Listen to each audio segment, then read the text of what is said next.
Hello. Morning, and we now have quorum, so we'll get started. Good morning, everyone. I'll call to order this meeting of the Ava Community Energy Executive Committee. We will start with a roll call. Clerk, please call the roll. Thank you. Dublin. Dublin. I'll come back to Dublin. Oakland. Alameda County. Pleasanton. Present. And Albany. Present. Dublin, can you hear us? Sherry?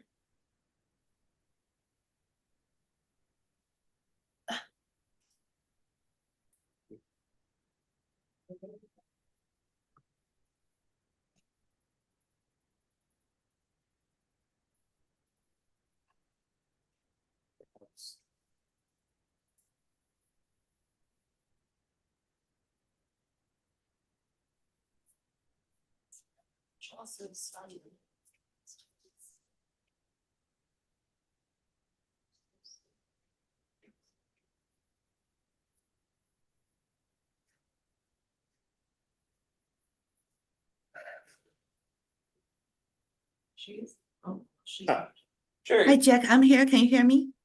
Yes. Thank you. We have a quorum. Thank you. That will bring us to item 2, which is public comment. This is for items not on the agenda. Do we have any members of the public wishing to make comment at this time? There are no hands raised at this time. Move forward to item 3, which is approval of our minutes from our September meeting, which was our last meeting as the October meeting was canceled. Do I have a motion for approval or any comments? So moved. Second. Quickly, please call the roll, unless there's any public comment. There are no hands raised at this time. Great. Okay. Dublin. Dublin. Pleasanton. Yes. Albany. Yes. Dublin. Sherry, can you hear us? Dublin. Can you hear us? You just went on to mute.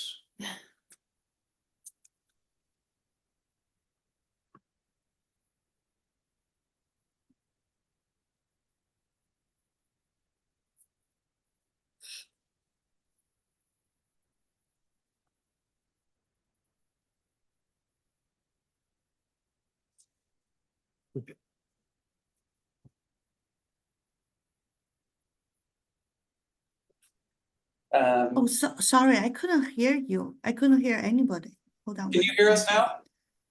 That's weird. Sherry, can you hear us? I think I just couldn't hear anyone. Can you hear us now? So let me call in as well. Oh, she's gonna call in on the phone. Great.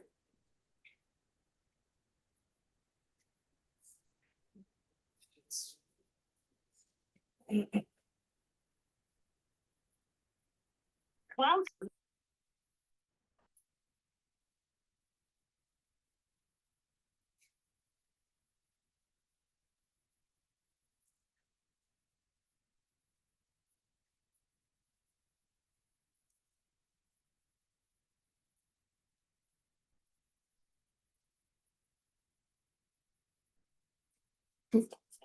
So I joined with my phone call here. Is that the telephone number? Hold on a second. That ends 889?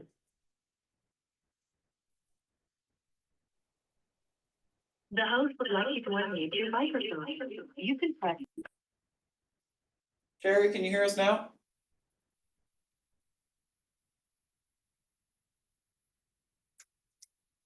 Adrian, I think you need to unmute her 889 phone number, please.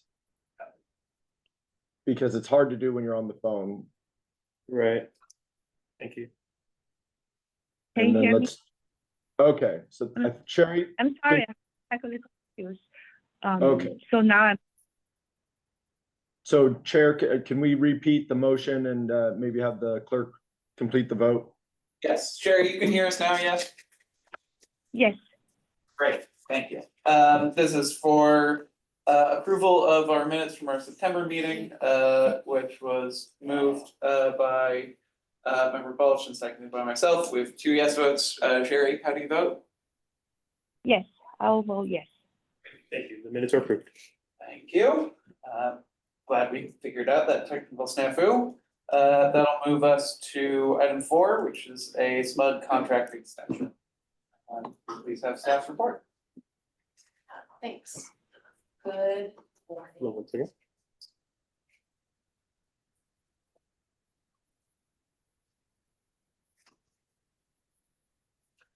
My apologies.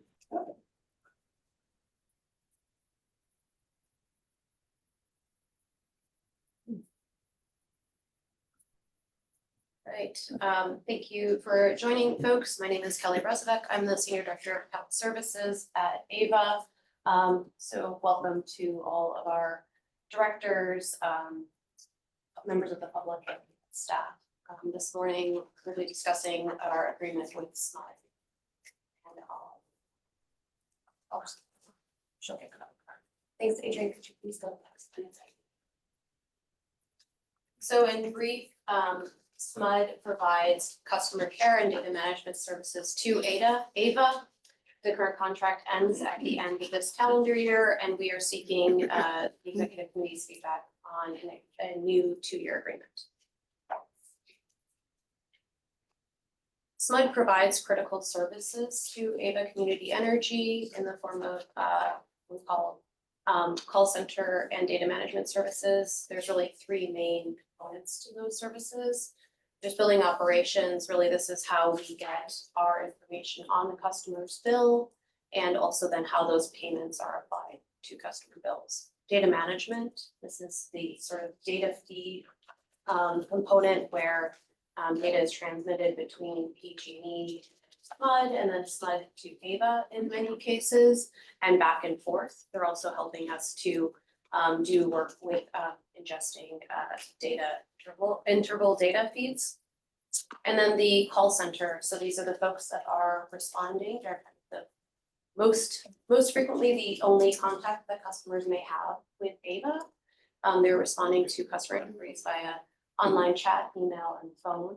They're also responsible for managing our customer enrollment via web forms and our interactive voice recorded service. Slide, please. Thanks. So the contract update. So let's discuss the fee in brief. So we have worked with SMUD since 2018 when we first started serving customers, and that rate has fluctuated a little bit. There's a table in the packet that shows all of the fees since we started service, focusing on the most recent iteration of that contract. The current price is $1 per meter per month. So you multiply that out, get a pretty big number. And then in looking at starting in 2025, that would be $1.10 per meter, which is a pretty significant jump when you just look at it from that perspective. I took the liberty of looking at that through the lens of inflation adjustment. If we had been changing that rate every year along with consumer price index from $1 up, you would see, or $1 per meter all the way to 2025, we'd actually see $1.16. So this 110 rate, $1.10 per meter rate is actually not that. It's actually 5.5% lower than what we would have paid if we continued to pay the inflation adjusted rate. And so the total estimated contract cost, excluding any adjustments or enhancements or other projects, we're looking at 2025 9.1 million, and in 2026, because we're adding new meters, assuming that unemployment county we get to serve in 2026 goes up to 10.8. Let's go to the next slide.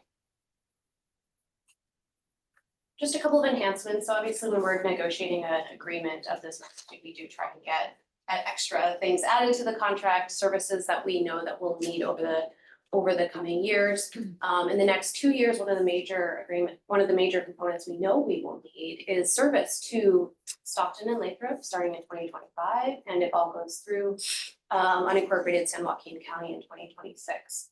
These are pretty big undertakings for SMUD in the interactions between PG&E and AVA, and including all these customers on in our service, as well as a big lift for the customer service team.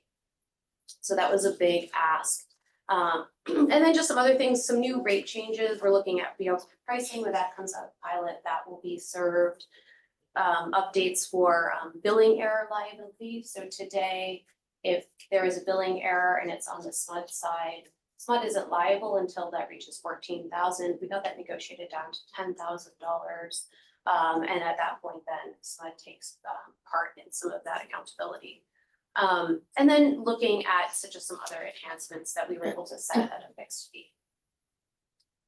So let's go on to the next slide and we'll talk about the term length. So this, today we are in the middle of it. We're at the end of a 3-year term with SMUD. That 3-year term came out of a 2021 RFP process. AVA's procurement policy today allows for 5 years before issuing a new request for a proposal. So this new 2-year agreement doesn't require AVA to go out to any sort of bid. It also doesn't require us to deviate from our standard purchasing protocols. In addition, we do think it provides some flexibility for us to investigate other options before we conduct our next step in support service of 2027. SMUD, on their part, they recognize our procurement policy, and they also want to keep our business. We are their original CCA customer, and they've added a $1 million credit to a future contract should we sign at least 3 years, starting in 2027. So just showing some of their partnership and their flexibility and collaboration. So let's move on to the next slide. So customer service representatives, this is a major component of the agreement.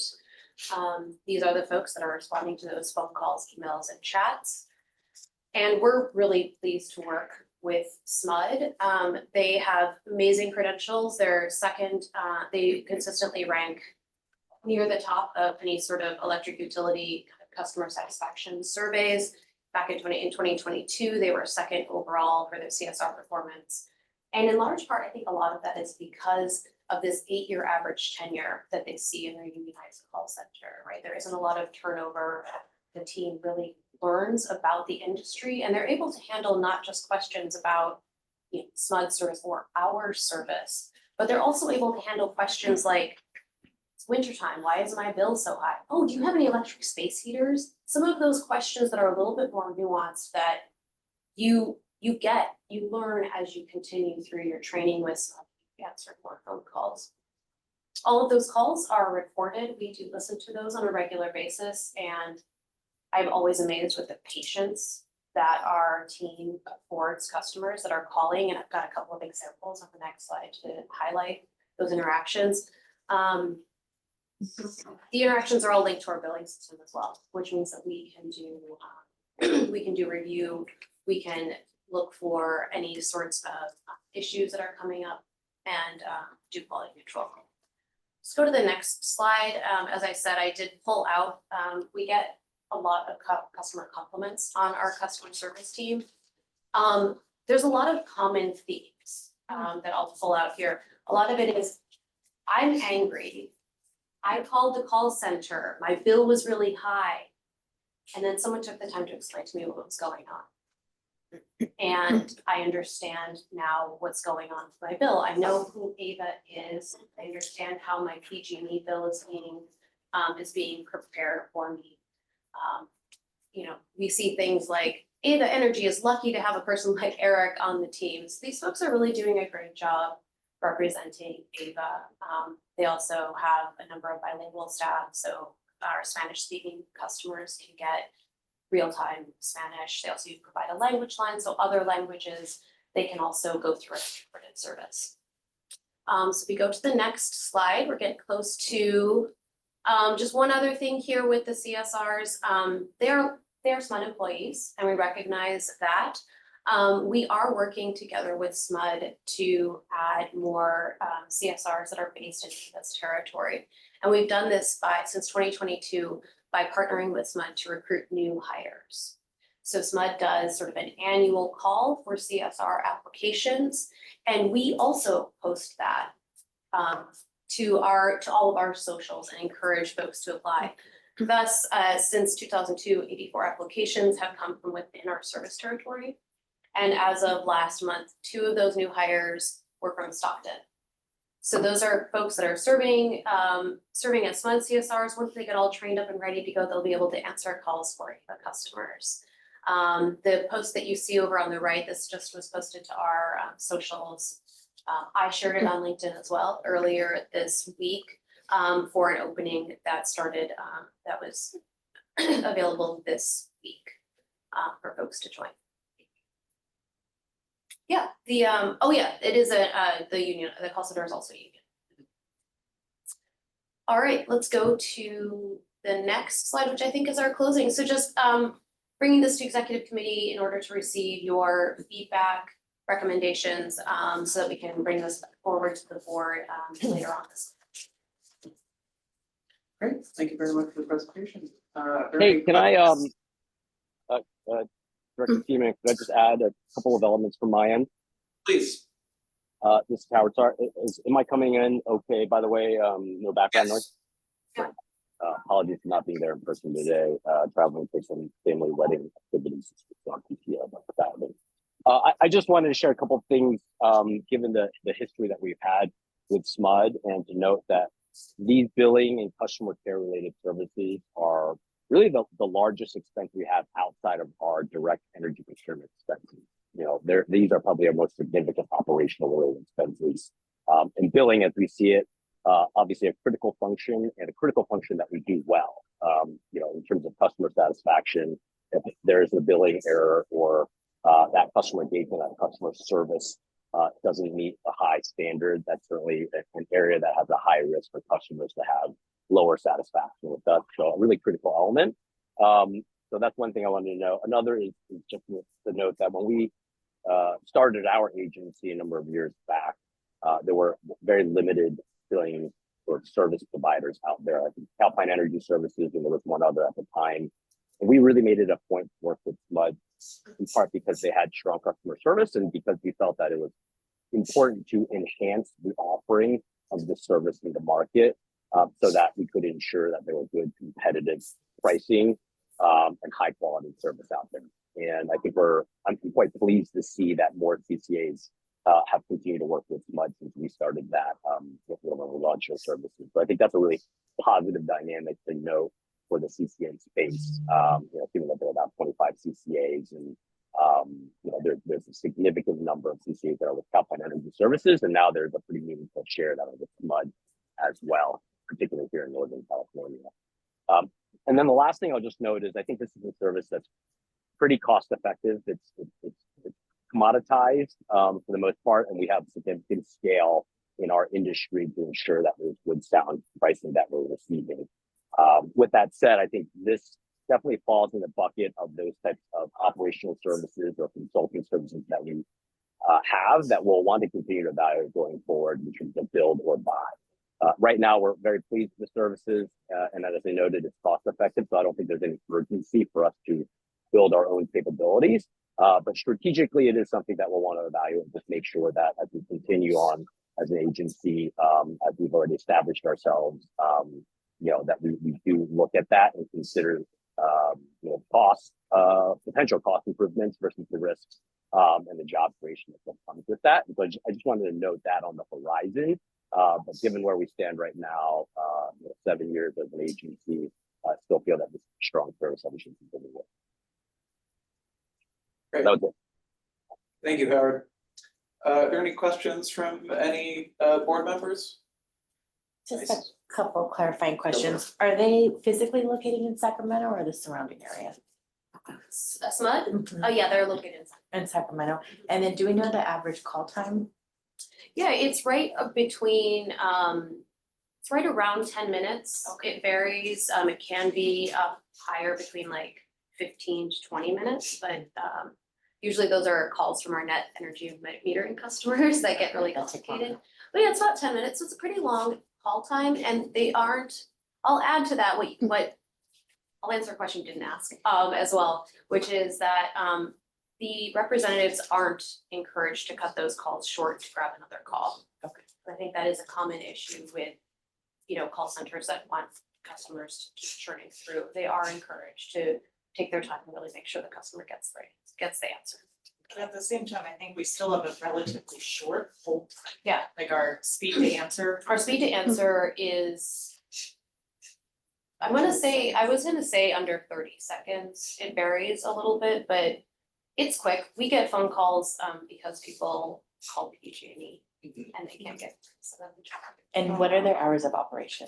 9 to 5. 9 to 5, Monday through Friday. Monday through Friday, 9 to 5. One of the things that we looked at, that we have in the agreement is if we want to during our period of enrollment, for Stockton and Lathrop, for example, if for some number of months we want to expand that, we have the opportunity to expand that, 9 to 6 or 8 to 5, expand it a little bit to allow for more calls. Thank you. Any further questions in the room? Hi, I'm sorry I'm late. You probably already dealt with this. Two things. One, what's the most common call that they get from our customers? Who are you and why are you on the bill? Who are you? Why? Okay. And so it's not like they're disputing the bill. They're saying, what the heck is this? Most of the time. Okay. And didn't we, when we first made this contract, we were saying, okay, maybe eventually we'll have our in-house call center. So that's just not, are we saying no to that for the next 10 years, or what's the status of looking into that? It isn't something that's on our roadmap at this time because we are so pleased with the service we're getting from SMUD, and we have this partnership to continue to hire folks that live within our service territory. As Howard mentioned, we could continue to look at build versus buy for some of the components of the contract. Sorry, for what? For some of the components in the contract, we could, we can certainly start to look at that. Okay, well, I think we made a commitment. Can I just jump in here with a comment to say that this is still something certainly that we're evaluating and looking at. As I sort of briefly touched on, I think the customer service aspect is something that we really feel is really critical to get right, and make sure that we have strong services and customer engagement. We've seen other CCAs, at least anecdotally, share with us that they're switching over to considering SMUD services because of that customer service and the strong quality of that and the risks that they have faced otherwise. So it's something that I think we want to be very cautious of. I think at least the short-term solution or the interim solution that we've put in place where SMUD is looking at making hires directly from our service territory while maintaining their level of customer service and really owning the training aspects is really key to what we feel like address at least the near-term needs while still continue to evaluate what do we want to do on these services more robustly as we look at the future. And that's the call center part of this thing, not the other parts of it. That is correct. The call center piece is where they are hiring, they're seeking to hire locally. And I think they have identified a couple of local ones that we've put in place already. But of course, they are amongst their broader staff that ensures that we have broader service. So they are a lot of their call center are a lot of their call center operators, they call operators, what do they call it? Representatives. Are they remote, like? It's mixed. So there was a cohort or two that was hired during the pandemic when all the services were handled remotely. And because it's a union call center, they have the ability to stay remote. New hires are in office for training and for some period of time with some potential to have some remote time as well. And then the longer time staff is back in the office. So it's a mixture, right? It's governed by all of the And their call centers in Sacramento. or somewhere near them. So them hiring new people who live in our territory is not very likely. I mean, I have a staff member on my team that commutes in from Stockton. So Stockton to Sacramento is not. I don't know that that's any different of a commute. Okay, I'm Yeah. just saying it's the bulk of our service territory is not likely gonna be giving them new people. They have to be in Sacramento most of the time. Yeah, so I'm just saying that. Okay, great, thank you. Online, Pleasanton, I saw you unmute earlier. Yeah, I was actually going to go exactly where member Cobb was going about the in-house versus not. I remember that was a discussion. I will mention, just maybe to branch to comments that, feedback from my constituents related to this has been very positive. They have had a lot of issues resolved. They think it's really, an excellent team. So, yeah, I also like some of the negotiating elements with the liabilities that they would have. So I personally like staff's recommendation here. So thank you. Any other questions from any board members? I believe so. Sherry, any questions? And confirming you can hear us? So this looks good to me too. Great, thank you. That will go to public comments. Not seeing any in the room. Is there any online? Yes, we have one hand raised. Jessica Tovar, you are recognized for 2 minutes.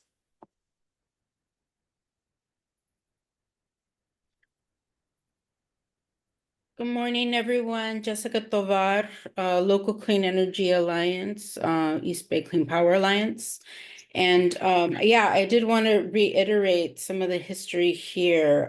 Originally, we were supposed to get a call center in Fremont. And then there was a toggle over to contracting with SMUD with the promise of working towards an in-territory call center. And I have to reiterate that some of the local unions who were huge in advocating for this agency were also very adamant about a call center within territory, but also inclusion of, other unions. And so I just really want to name that because I do know there's some very passionate stakeholders who are part of that. I think it's worth having a plan for how to do this because, the creation of jobs with this agency was the intent. And the call center really is the bulk of a lot of entry level and creation for a lot of jobs for folks in the territory. So I just want to say that we should not be delaying that plan and we should have this conversation more deeply with stakeholders because this is really where the benefits for our local community come from.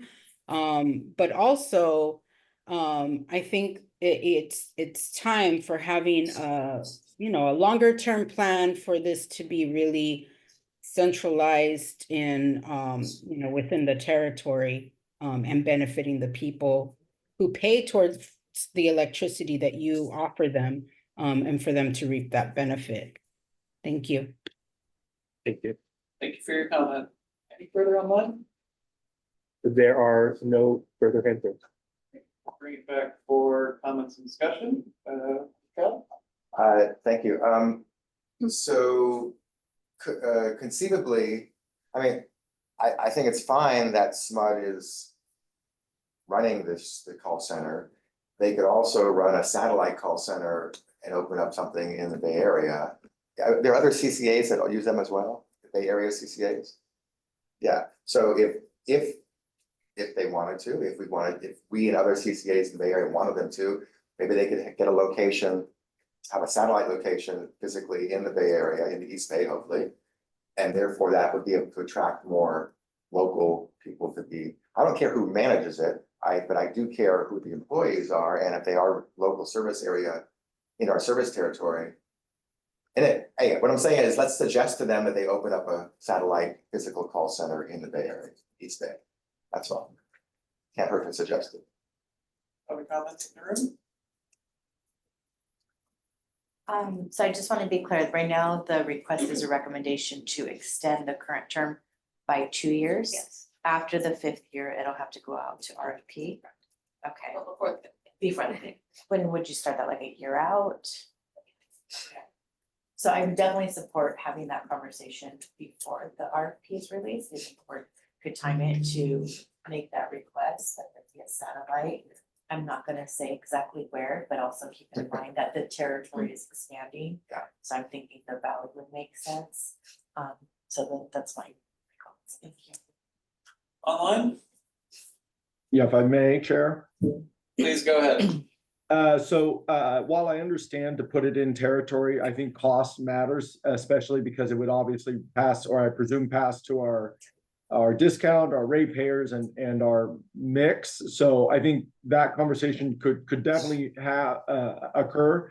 I know call centers are difficult to set up, very extensive or intensive in terms of capital investments and whatnot. And so personally, I think the SMUD contract is providing a high degree or high level of service for us at this time, where we're still focused on building the agency. So I like where the staff's going personally on this, the extension. I think we always can have where we revisit in territory or not, but I think costs for us right now, in light of what our ratepayers are paying, should be a significant factor. So thank you. Thank you. Member Q, any further comments? The last comment I just wanted to make on this, for this thing, for that point, is with the launch to Stockton, Lathrop, and presumably unincorporated San Juan County, I think it's really critical we don't take on any operational risk related to customer service and call center. So that's one factor that we took into account and considered this, relatively straightforward extension of the contract. Thank you, Howard. Member Hugh?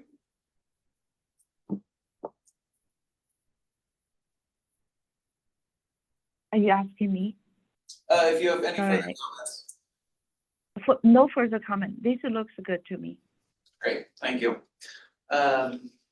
We need a motion. This is just an informational item, correct? So we know. Yes, I'll agree. I think this all looks good. It seems like we're getting very good service out of it for a good cost. And that we're getting new services as part of this new contract, which I very much appreciate. I think it would be lovely if we, as a stretch goal, could move towards having something in area, but it seems like that we are getting a lot out of this currently as it works, and I think it is worth recognizing that it is not exactly too far afield, and it is still union labor that is happening, if not necessarily here in our backyard. So I appreciate that. With that, unless there's anything else from any members, I think that closes this item. Hopefully you've got everything you need from us. Great, thank you. Thank you. With that, we will move to item 5, which is our Resilience Hub Project Management and Technical Assistance informational item. Great, I'll be presenting on this. JP Ross, Vice President of Local Development. You could go to the first slide. So for today, we will be discussing our Resilience Hub initiative, where we are in that process, as well as recommending a vendor for one part of this program, which is the program management and technical assistance for our Community Resilience Hub initiative. And we'll be reviewing some timeline key milestones. This is an informational item to get all of your feedback. Next slide, please. So a little dark on here. So the Resilience Hub initiative, we've discussed on multiple occasions. And so there's really 3 parts of it. There's the community grant with the community-based organization to help define and do resilience hubs and do community outreach to identify potential sites. So that's the first block out box. Sorry about that, but it's not for discussion today. And then the third box is the solar and storage incentive to help provide incentives for resilience hubs. Once we've identified sites and they've made it through to being able to install and begin to operate a resilience hub. And so the middle box that we're talking about today is the technical assistance, technical support element of our Resilience Hub initiative, which is really to help sites move through what is a technical process of developing conceptual designs, reviewing potential bids from solar contractors, developing a grant and kind of grant database of potential grants that can support Resilience Hub. So those are a few of the things that the technical assistance is meant to support. Ideally, we're kind of moving up to 100 or so Resilience Hubs through to actual operation through this initiative. And again, today we'll be talking about this middle section, our technical assistance vendor who we've been negotiating with. Next slide, please.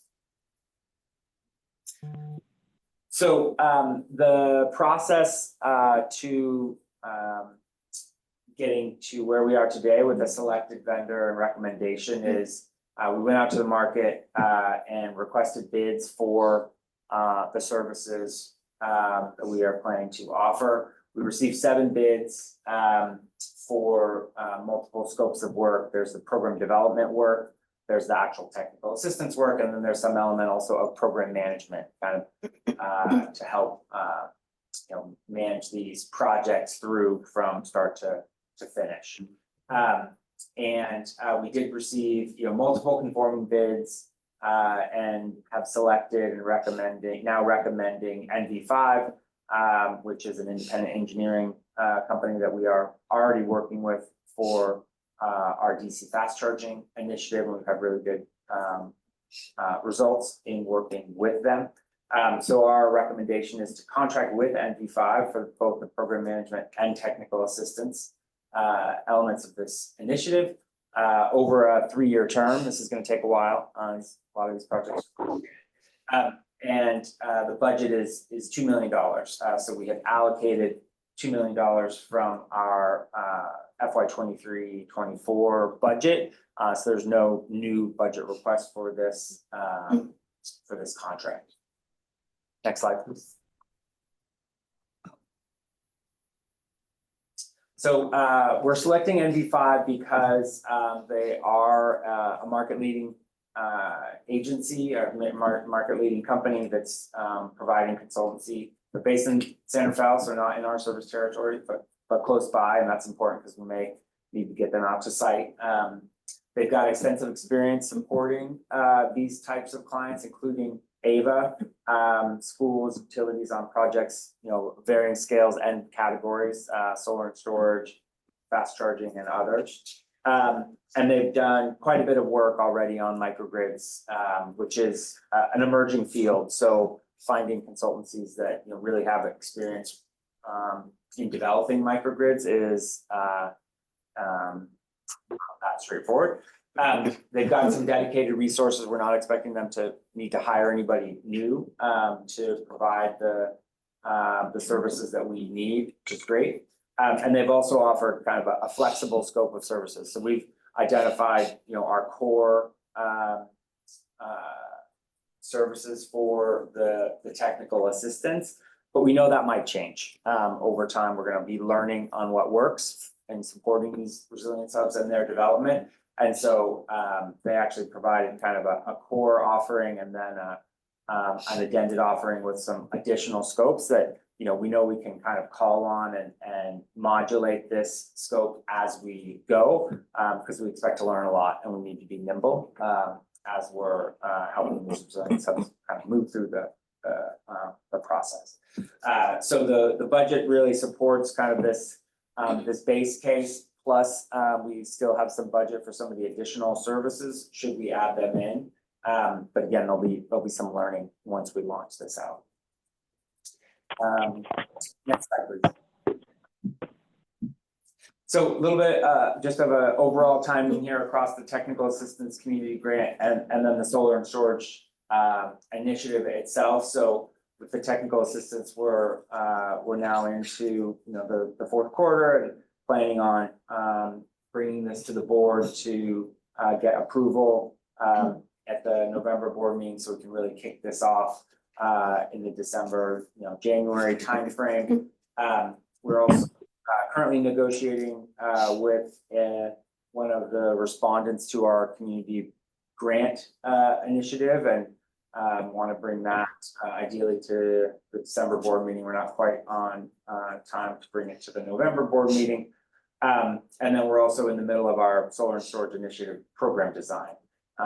And so, in the first quarter of next year, we would, in conjunction with, both NV5 and the grantee, bring to the board Resilience Hub kind of study session that has been discussed before, prior to launching the solar and storage incentive program in the late first quarter, early second quarter of 2025.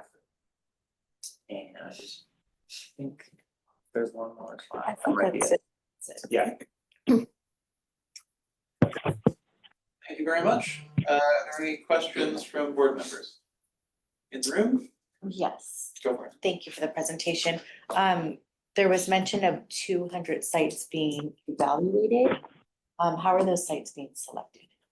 So those are going to be coming through, the site identification process will be led by the community grant partner, and we can also do some outreach to potential sites. So part of the process with the grantee will be kind of developing the eligibility criteria that would identify what's necessary for an eligible site, to come into the technical assistance program and start to receive funding. And then, in our minds right now, there's a bit of a funnel that would be, if we could get 300 eligible sites into the process and probably get, 200, 100 out into then being eligible for the incentive, because you expect some winnowing down, as projects, move through or don't move through that process. So we budgeted it so that we can take more in at the beginning and then try to get 100 or so out. Okay, so is the goal to have 100 sites live by the end of the contract? So the goal is to have sufficient funding to kind of get 100 sites so that they are kind of eligible and able to apply for funding in our solar and storage incentive program. Okay.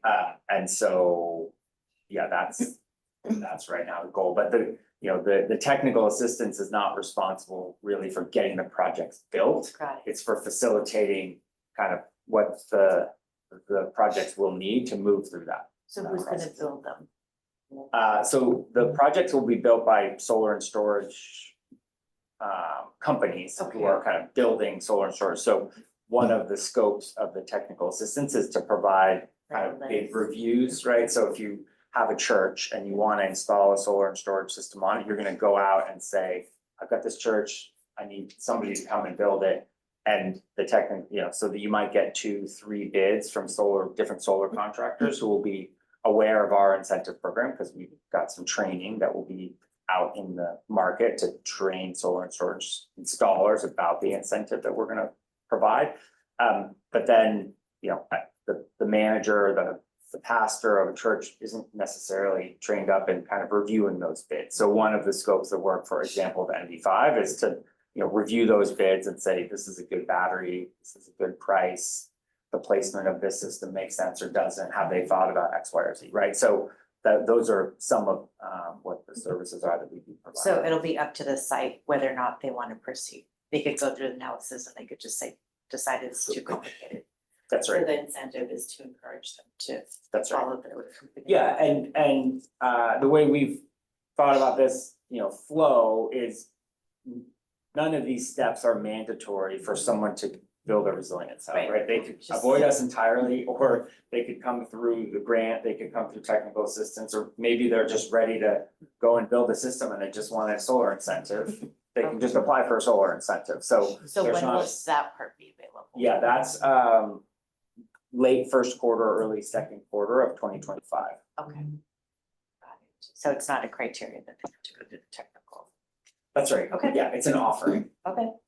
Thank you. Any further questions in the room?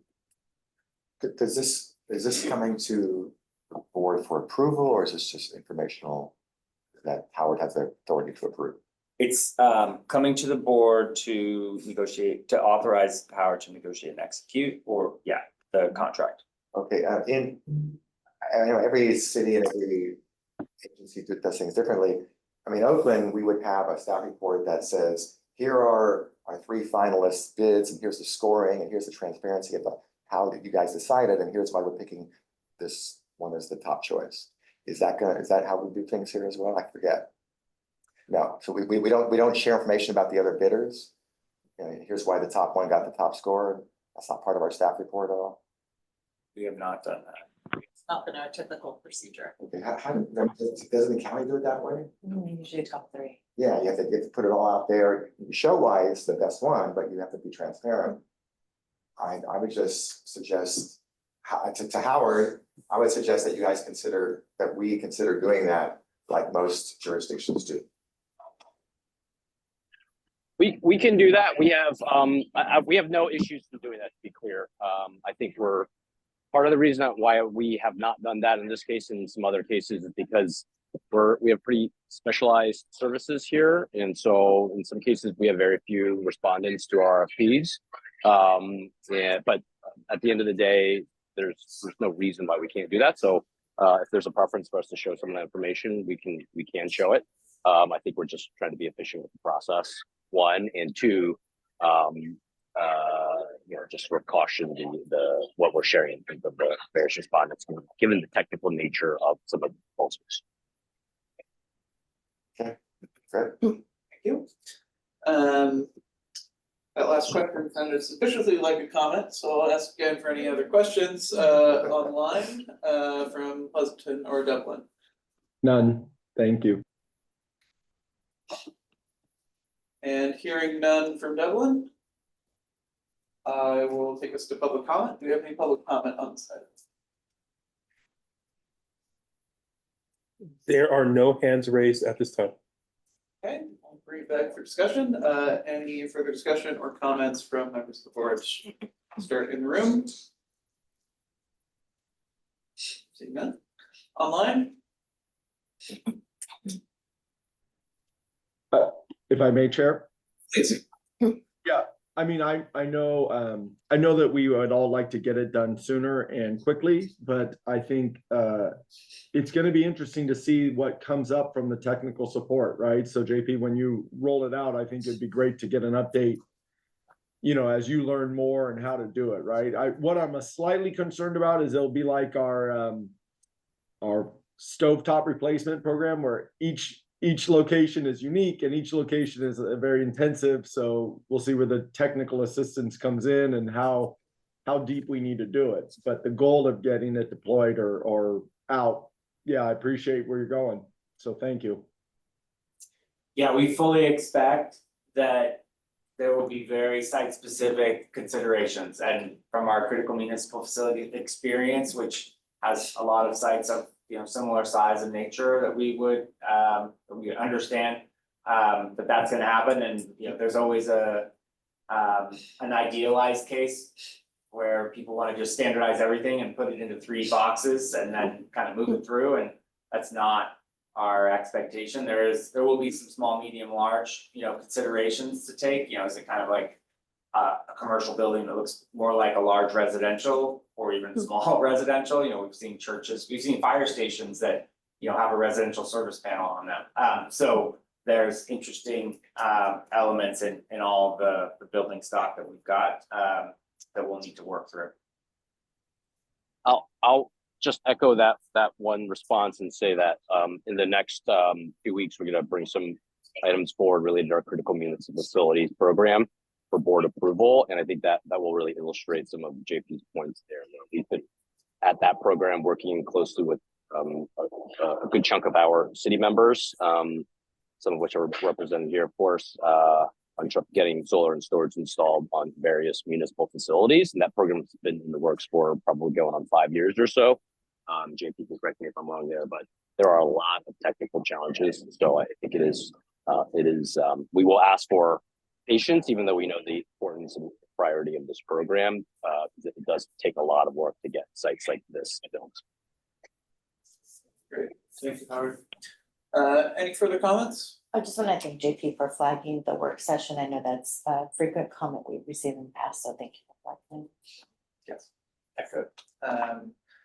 Yes, thank you for all the work on this. I know we hear about this program and its various steps pretty often, but we appreciate the updates and the effort to keep it moving. We know it's complicated, but it's a big program that I think we're all excited about. So it's looking great. With that brings us to the close of this item, and it's informational, so no action is needed. That will bring us to item 6, which is committee member and staff announcements, including requests to place items on future agendas. Do we have any announcements or requests for future agenda items? Seeing none. Do we have any public comment on this item? There are no hands raised at this time. That will bring us to item 7, which is our adjournment. Thank you to all the members of the public, staff, and members of the board for joining us today, and we are adjourned until our next meeting next month. Yeah.